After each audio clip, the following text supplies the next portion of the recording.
بسم الله الرحمن الرحيم السلام عليكم ورحمة الله وبركاته ومركل يكون كيني سجالات يعشر كيني سجالات ما أنت واحد نقول لجان دونا هل كان سيدين كمقطع واحد لا يغنى trial balance وحي شيء يو أكون هذا اللي جور كورد كرين يو واحد لوجد اللي هاي بنهار كورد دونا إن شاء الله هدول هذا sideen hore soo marnay casharadeenii hore posting baynu ugu dambeysay postingka ayaa laga soo dhiganaya trial balance-ka casharada sidaan hore soo sheegnay waa xidhiidh general journal-ka marka la diiwaangeliyo waxa laga soo dhiganaya posting waxa la yiraahdo oo postingka marka aad sameynayso talaabo kasta oo qaadaysaa waxay ku beesgareysnaanaysaa sidii aad hore soo qaaday general journal-ka marka inta kaga nimaadno general journal-kii postingkii aad sameysay waxa hadana ku sii xigta trial balance waxa la yiraahdo trial balance-ku isagana waxa sidoo kale laga soo dhigtaa oo laga sameeyaa postingkii aynu hore soo marnay account kasta balance-kiisa ugu dambeeya ayaad soo qaadanaysaa CR ama DR ama debit ama credit hadba ka taqaano tii ay raacsanayd ee aynu ku qori jirnay sidaynu bartan markaan ku wada arki doono imaka tusaale ahaan haddii aan kaaga horeeyo eego DR baa ku qoran ama debit weeyaan balance-kaasi waa debit balance-ka debit-ka ku jira ayaad geynaysaa haddana trial balance-ka markaad wadana balance-kaas unbaad ku qoraysaa mid kasta dhankii kasoo jeedaad ku qoraysaa halkan waxaa ku yaala credit and debit balance laakiin lama muujiyo hadii jeer qoraal ahaan lagu muujiyo bartaas imika labada total ee isweydaarsan midna uu bartaas soo maray midna uu halkaa maray waxay ka kala turjumayaan qaybtaas oo credit balance ahayd iyo qaybtan oo debit balance ahayd waa inay labadooda total isla eegaadaan debit and credit balance must be equal ay sheegaysaa waxa loo yaqaan trial balance marka trial balance-ka marka la diyaarinayo waxa muhiim ah inaad qorto magaca company-ga ugu sareysiiso inaga company-ga markaan ka soo shaqeynay ama business-ka soo wadnay wuxuu ahaa Omar Auto Service aynu soo wadnay marka taariikhda ayaa lagu xigsiyaa qordan November 30 waa November 30 trial balance-ka la diyaariyay trial balance baad hadana qoraysaa warqadda magaceedii warqadaad qoraysaa magaceedii weeye waraaqo kale oo sidan loo qoran waynu arki doonaa sida statements ay kamid yihiin markaad magaca qorto aad taariikhda ku xigsiiso warqadda magaceedii baad qoraysaa inta hoostaad ka xariiqaysaa account-nadii waxaad ugu soo horeysiinaysaa asset-ka ahaa waayo trial balance-ku waxa ay ku qotontaa ama ay la mid tahay qaacidadii aynu ku soo arki jirnay basic equation of accounting ahayd asset is equal to liability plus capital haddii aan dib idin yar xasuusiyo hore ayaynu soo marnay oo taabarta idinka muuqata the basic accounting equation waa asset is equal to liability plus capital waa qaacidadii soo sheegnay nidhi hantidaadu waxay la mid tahay deynta oo loo geeyo raasimaalka meeshaas yaala imika asset-ka ayaan ugu sareysiinaa markaan trial balance-ka joogno kadib liability iyo capital base ku xigsiinaa or equity sida halkan idinka muuqata qaybtaas hore oo dhan waa asset cash account receivable tools and equipment land building intaasiba waa asset waana debit balance markaas ay soo mareynay posting-ka waxaynu arkaynay in mid kasta oo soo hadhaay debit balance ugu dambeysay shantaas account ee halkaas sare ku xusan marka la qorayo sababta cash-ka loogu sareysiiyo account receivable loogu xigsiiyay waxa weeyaan hadii jeer waxa loo cuskadaa sida ay u kala isticmaal dhow yihiin wax kasta oo la haysto horta oo asset-kaaga ah waxa aad ugu isticmaal dhowdahay ama markaba isticmaali kartaa waa cash waxa loo yaqaano account receivable baa iyadana ku xigta waa deymaha muddada dhow leh weeyaan tools and equipment baa iyadana ku xiga waa alaabtii oo iibinayso land and building baa iyaguna ku xiga marka deymuhu sida ay u kala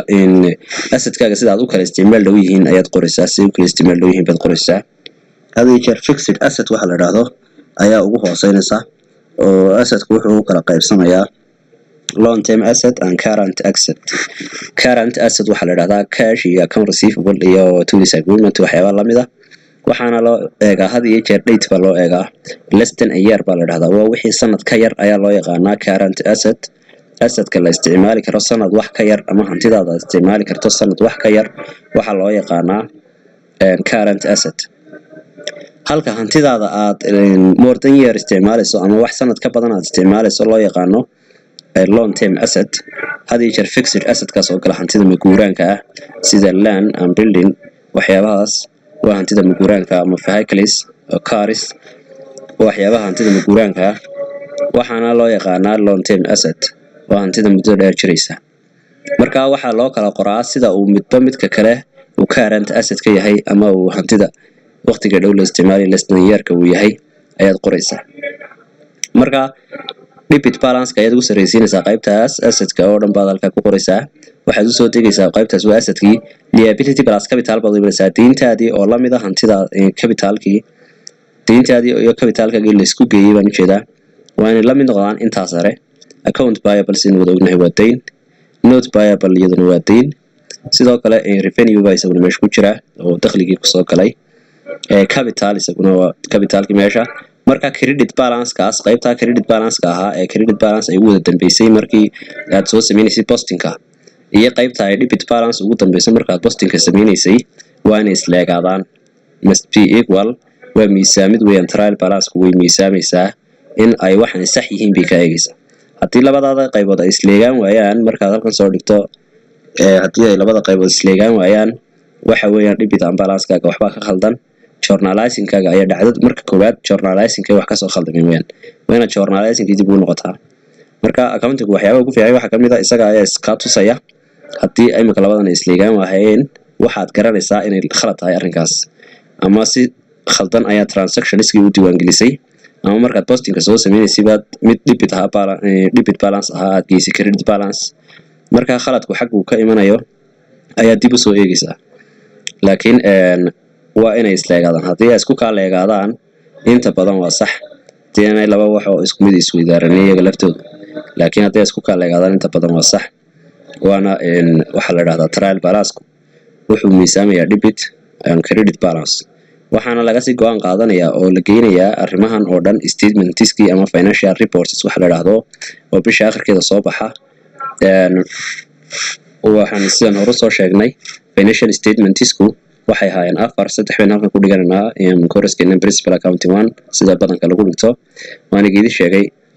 profit and loss or income statement ayuu mid ahaa mid aan receipt baa la yiraahdaa oo waa ka isagu sheegaya capital-ka meeshaas yaala. sidoo kale balance sheet waxa la yiraahdo hantida ninka owner-ka ama hantida company-gaas inta la egtahay iyadoo ka sheegaysaa wanadi sidaas ayuu soconaysaa oo halkan baa iyagana laga soo dhiganaya. account-nadan halkan ka muuqdaan mid kastaaba statement gaar ay galayaan gebigoba isku statement ma wada gali karaan statement kala duwan ay galayaan insha Allah tiraado waxaanu ku dhiganaa casharadeenna soo socda maanta trial balance oo waxoogaa sharaxaad u baahnaa waliba